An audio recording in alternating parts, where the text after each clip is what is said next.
Est-ce que peut-on espérer à autre chose que ce qu'on a vécu sur le dossier Vital?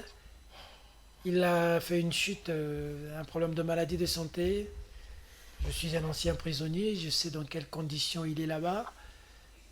Est-ce qu'aujourd'hui peut-on espérer pour Vital et même pour la coalition Cash, ou est-ce qu'il faudrait qu'il soit maintenu en prison? Et qu'en est-il de l'avenir de cette coalition Cash, UNT, UDPS? Vous, il y a une minute. Pour Vital, c'est très normal.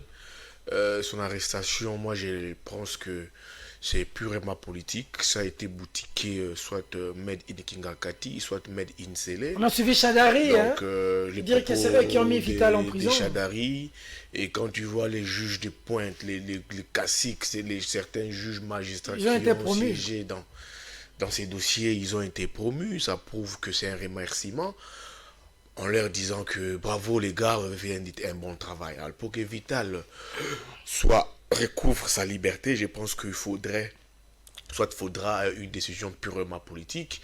Moi, quand j'ai vu les déplacements de monsieur l'abbé Choulet, bien qu'il ait dit que c'était juste à titre personnel, c'est faux. Nous savons comment est-ce que la politique s'opère ici, et puis la position de l'église catholique, on en a vu comment elle s'était impliquée dans le dossier Katumbi, comment elle s'était impliquée dans le dossier Mouyambo, Franck Diongo, c'était des pressions, avec la présence, avec cette immixtion de l'église catholique dans les dossiers Caméré. Disons-nous qu'il y a quelque chose en perspective. Ça va bouger les lignes. Qui se prépare pour on parle d'un dialogue en vue. Ouais, c'est très possible. Et on veut que l'UNC vienne. Parce que peut-être c'est des conditions qu'ils ont déjà données à Caméré pour sortir, voilà les topos, voilà les schémas. Et nous sommes dans cette perspective des dialogues pour libérer Caméré. Seule une décision politique va libérer Caméré, par sa condamnation a été politique. D'accord.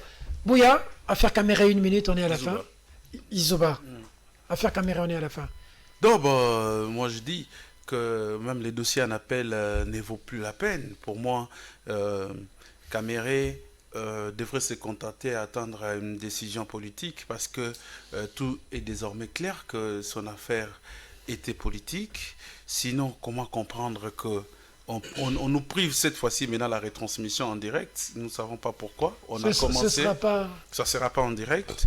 Et puis de deux, tous les magistrats, tous ceux qui ont participé dans ces procès ont été promus.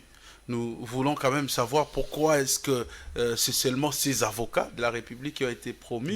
Pourquoi est-ce que seulement les parquets des Matete. Pourquoi est-ce que seulement, et tout ça, les visas refusés même aux avocats qui devraient venir, même l'avocate de Sarkozy. Ça s'est fait en aucun pays. Bon, en fait, on est dans... Il semble qu'on est dans une situation exceptionnelle et puis comme je vois une lettre que je ne confirme pas si c'est vrai ou faux, mais la correspondance envoyée, ainsi de suite, au ministre des Affaires étrangères pour interdire et tout ça. Mais ce qui est vrai, c'est qu'on a interdit à ces avocats-là de venir. Pierre-Olivier s'est plaint, je crois. Il y a la dame là, l'avocate de Nicolas Sarkozy qui devrait plaider pour Jamal, qui elle aussi est interdite. Donc moi je me dis, c'est fini cette histoire. Hein. Il faut compter politique. Il faut compter politique. Et pas droit. Au lieu de... Et puis, en plus de cela, si on voulait vraiment un état de droit, on devrait continuer les arrestations après celle de Caméré.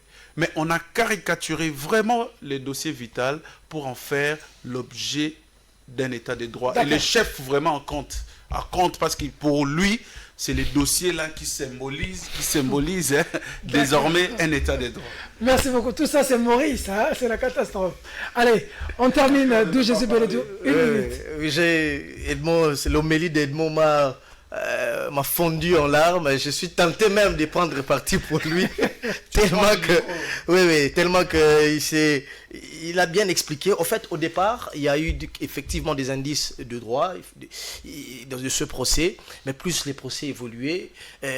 Moi, je crois que l'affaire a été évidemment politisée dans la mesure où on a vu, c'est un secret de polichinelle, Chadaridi. D'ailleurs, c'est nous qui avons fait en sorte que Caméré aille en prison. Donc, il est clair que l'affaire est politisée. Et lorsque l'argument qui me pousse à confirmer que l'arrestation de Caméré ou après cette arrestation, maintenant c'est la politique qui s'en mêle, les tireurs des ficelles, etc.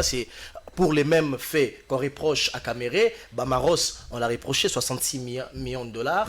Il a écopé de 3 ans de prison. Et je crois que quand il ira en appel, il n'aura que une année. Blattner, la Cour s'est déclarée incompétente.